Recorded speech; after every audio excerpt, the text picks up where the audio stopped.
در شہوار اور طوبا جیسے ہی باہر نکلیں، طوبا نے سر اٹھا کر آسمان کو دیکھا جو کالے بادلوں سے اٹا ہوا تھا۔ سامنے لان میں شاہ میر اپنے کسی بیچ میٹ کے ساتھ بیٹھا ہوا چائے پی رہا تھا۔ ان دونوں کو ایک ساتھ دیکھتے ہی وہ جھنجھلا کر ان کے پاس آیا۔ تم دونوں کو سکون نہیں ہے؟ اب کہاں کا دورہ کرنے جا رہی ہو؟ اپنے دوست کی موجودگی میں اس کی آواز کا والیوم تھوڑا کم ہی تھا، لیکن وہ کھا جانے والی نظروں سے دونوں کو گھور رہا تھا۔ ذرا مارکیٹ تک جانا ہے۔ در شہوار کی زبان پھسلی۔ موسم کے تیور دیکھے ہیں، اور ایسی کون سی قیامت آ گئی ہے جو آج ہی جانا ضروری ہے؟ وہ طوبا کو مکمل طور پر نظر انداز کیے در شہوار کی طرف متوجہ تھا۔ وہ بیا آپی کے لیے گفٹ خریدنا تھا ہمیں، در شہوار نے گھبرا کر بہانہ بنایا۔ ان کا برتھ ڈے جون میں نہیں دسمبر میں ہوتا ہے۔ شاہ میر کی معلومات بھی اپ ٹو ڈیٹ تھیں۔ برتھ ڈے کا نہیں، یونیورسٹی میں ایڈمیشن لینے کا۔ در شہوار کے پاس کون سا بہانوں کی کمی تھی؟ اس بات پر اس کے تاثرات میں تھوڑا نرمی آئی تھی۔ تبھی وہ کچھ لمحے جانچتی نگاہوں سے پرکھنے کے بعد بولا، ڈرائیور کہاں ہے؟ کسی کام سے گیا ہوا ہے، اسی لیے پیدل ہی جاؤ مارکیٹ۔ اس کی اگلی بات نے طوبا کی جان نکال دی۔ ان کے گھر سے مری کی مال روڈ کا اچھا خاصا فاصلہ تھا، اور طوبا کو ابھی سے اپنی ٹانگوں میں درد محسوس ہونے لگا۔ جی کوئی بات نہیں۔ در شہوار اس کا بازو پکڑ کر زبردستی گیٹ تک لے آئی۔ دماغ تو نہیں خراب ہو گیا؟ اتنا پیدل کیسے چلیں گے؟ فکر مت کرو، کسی سے لفٹ لے لیں گے۔ در شہوار نے جیسے ہی اسے اپنے نیک عزائم سے باخبر کیا، وہ بدک کر پیچھے ہٹی۔ میں نے اپنی ٹانگوں کی انشورنس نہیں کروائی ہوئی، اس نے طنزیہ لہجے میں کہا اور تیز تیز چلنے لگی۔ تھوڑی ہی دیر کے بعد ہی اس کا سانس پھولنے لگا۔ ویسے مری کی سڑکیں بالکل غیر ہموار تھیں، کہیں ایک دم اونچائی تو کہیں ڈھلوان۔ مجھے لگ رہا ہے تمہارا وزن بڑھ گیا ہے، اس موٹی نمیرا کی طرح۔ در شہوار نے چلتے چلتے اسے چھیڑا۔ بکو مت۔ طوبا تل ملا کر پلٹی۔ سامنے در شہوار ایک خوبانی کے درخت کی طرف للچائی ہوئی نظروں سے دیکھ رہی تھی۔ کوئی بھی چوری کرنے سے پہلے درخت کے نیچے لیٹے ہوئے کتے کو ضرور دیکھ لینا۔ پچھلی دفعہ تو 14 ٹیکے لگنے سے بچا لیا تھا ہادی نے۔ طوبا کی بات پر وہ کھلکھلا کر ہنسی۔ وہی ایک بات تو بھولتی نہیں ہے میرے ظالم دل کو، در شہوار نے مسکرا کر کہا۔ دور کہیں بادلوں کے پیچھے بجلی چمکی۔ گہرے سبز رنگ کے کداور اور گھنے درختوں میں گھرے مری شہر کا حسن آج کل جوبن پر تھا۔ گرمی کے ستائے ہوئے سیاحوں کی بھرمار نے سڑکوں پر چلنا محال کر دیا تھا۔ جا بجا شاہ بلوط، صنوبر، سلور اوک کے قدیم درختوں کا حسن اب مری میں رہنے والوں کو متاثر نہیں کرتا تھا، لیکن باہر سے آنے والے لوگ بہت ذوق و شوق سے ان کے نظارے کرتے تھے۔ وہ دونوں لوگوں کے بے تحاشا ہجوم سے بچتی ہوئیں ٹی سی ایس آفس پہنچیں، اور در شہوار نے ہادی کے دفتر کے ایڈریس پر پھول اور بوکے کا آرڈر لکھوا کر طوبا کا منہ بند کرنے کے لیے زنگر برگر خرید کر دیا۔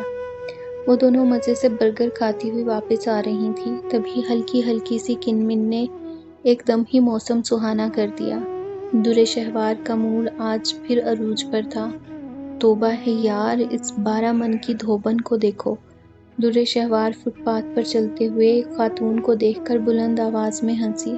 آہستہ بولو، اس نے سن لیا تو منہ توڑ دے گی تمہارا۔ طوبا کو اس کا فل والیوم میں بولنا ہمیشہ کوفت میں مبتلا کرتا تھا۔ دیکھو تو صحیح یار، بندہ پوچھے بیٹھنے سے پہلے اپنا وزن تو دیکھ لیا ہوتا۔ وہ شرارتی لہجے میں گویا ہوئی۔ وہ خاتون کرائے پر لی گئی چھوٹی سی ٹرالی میں بیٹھی ہوئی تھی، جسے ایک دبلا پتلا سا لڑکا زور لگا کر چلا رہا تھا۔ اسی چھوٹی چھوٹی ٹرالیاں مری کی سڑکوں پر عام نظر آتی ہیں اور عموماً لوگ بچوں کو بٹھانے کے لیے استعمال کرتے ہیں۔ اس میں 2 بندے آسانی سے بیٹھ سکتے ہیں۔ 1 منٹ رکو۔ در شہوار نے بھی ایک ٹرالی والے کو روکا اور جھٹ سے بیٹھ گئی۔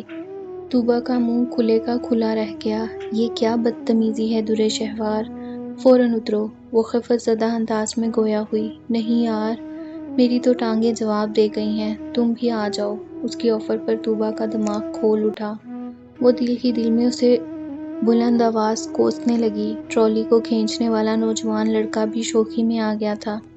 یہ لڑکی ہمیشہ شرمندہ کرواتی ہے، میں ہی پاگل ہوں جو ہر دفعہ بے عزت ہونے کو اس کے ساتھ چلی آتی ہوں۔ وہ تیز تیز چلتے ہوئے اپنے ہی منہ میں اپنی بھڑاس نکال رہی تھی۔ طوبیٰ کے نہ بیٹھنے پر اس پورٹر نے شرارت سے ٹرالی کو بھگانا شروع کر دیا اور طوبیٰ کے لیے ان کا ساتھ دینا محال ہو گیا۔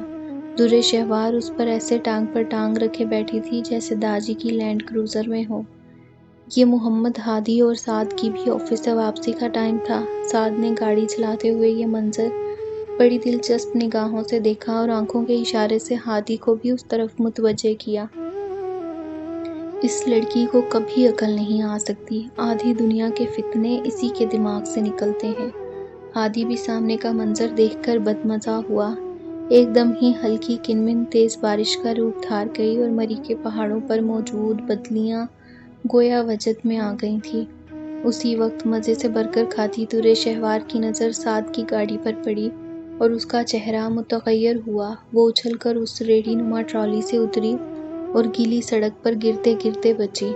اس نے فوراً اپنے پرس سے پیسے نکال کر پورٹر کو پکڑائے۔ اتنے میں سعد اس کے بالکل پاس گاڑی روک چکا تھا۔ سعد، یہ کیا حرکت ہے؟ گاڑی چلاؤ، ہادی ہلکا سا جھنجھلایا، جبکہ سعد اسے نظر انداز کیے گاڑی کا شیشہ نیچے کر کے ان دونوں سے مخاطب ہوا۔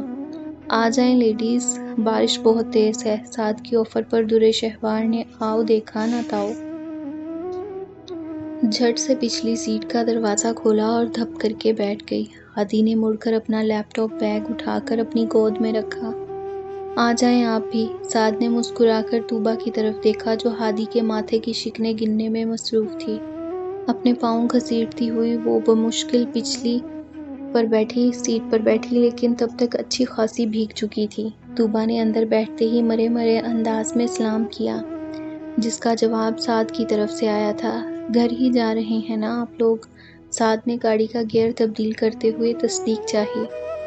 آپ کی طرف بھی جا سکتے ہیں، اگر اچھی سی کافی آفر کریں تو۔ درِ شہوار کی شوخی پر ہادی نے بیزاری سے پہلو بدلا اور اپنے سیل فون پر آنے والی مناہل کی کال کی طرف متوجہ ہو گیا۔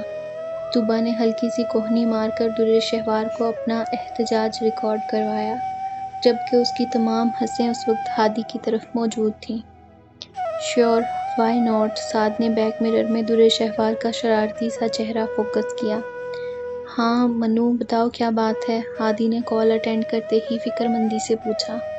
وہ کچھ لمحے توقف کے بعد بولا، کل دن میں آنا تو تھوڑا مشکل ہے یار، ڈنر پر آ جاؤں گا، اور تم پلیز ممی پاپا کو بھی تسلی دے دینا۔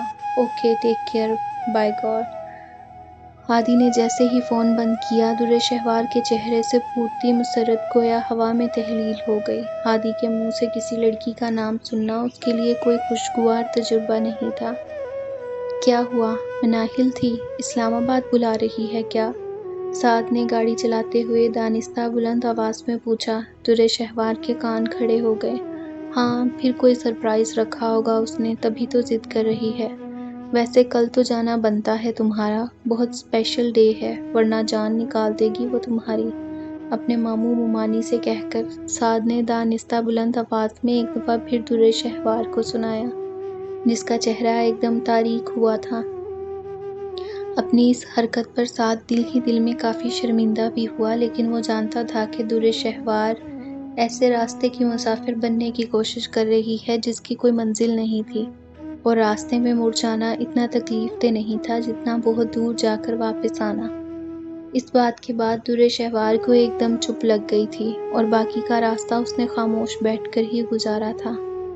سعد اپنی گاڑی میر ہاؤس کے گیٹ پر روک چکا تھا۔ درِ شہوار جلدی سے باہر نکل آئی اور کچھ بھی کہے بغیر تیز تیز اندر کی طرف چل دی۔ اس کی اس بدتمیزی پر طوبیٰ ایک دم خفت کا شکار ہوئی۔ تبھی اس نے زبردستی مسکرا کر سعد کی طرف دیکھا۔ تھینک یو سعد بھائی، thanks a lot. It's okay sister, take care. Saad نے گاڑی آگے بڑھا دی۔ ویسے کبھی کبھی تو تم بھی ایسی چچوری حرکتیں کرتے ہو کہ دماغ کھول جاتا ہے میرا۔ ہادی نے اس کی لفٹ دینے والی حرکت پر طنز کیا۔ یار، انسانیت اور بھائی چارہ بھی کسی چڑیا کا نام ہے، اور پھر ارسل کی کزنز ہیں، اتنے خراب موسم میں کیسے جاتی ہوں؟ یہ ان کو گھر سے نکلنے سے پہلے سوچنا چاہیے تھا۔ مجھے تو حیرت ہوتی ہے اس گھر کے مردوں پر، جنہوں نے شتر بے مہار کی طرح آزاد چھوڑا ہوا ہے انہیں۔ ہادی کا موڈ اچھا خاصا خراب ہو چکا تھا۔ پچھلے 2 دن سے تم ضرورت سے زیادہ ہی جذباتی اور چڑچڑے نہیں ہو رہے ہو؟ خیر تو ہے نا؟ سعد نے بات کو ہلکا پھلکا سا رنگ دیا، جبکہ ہادی اس کی بات پر خاموش رہا تھا۔ اس کی تمام تر توجہ گیٹ کے سامنے کھڑی کسی سیاح کی گاڑی کی طرف تھی جو وہاں پر پارک کر کے خود مزے سے چلا گیا تھا، اور ہادی کو اب اگلے کئی گھنٹے تک اس بات پر کڑھنا تھا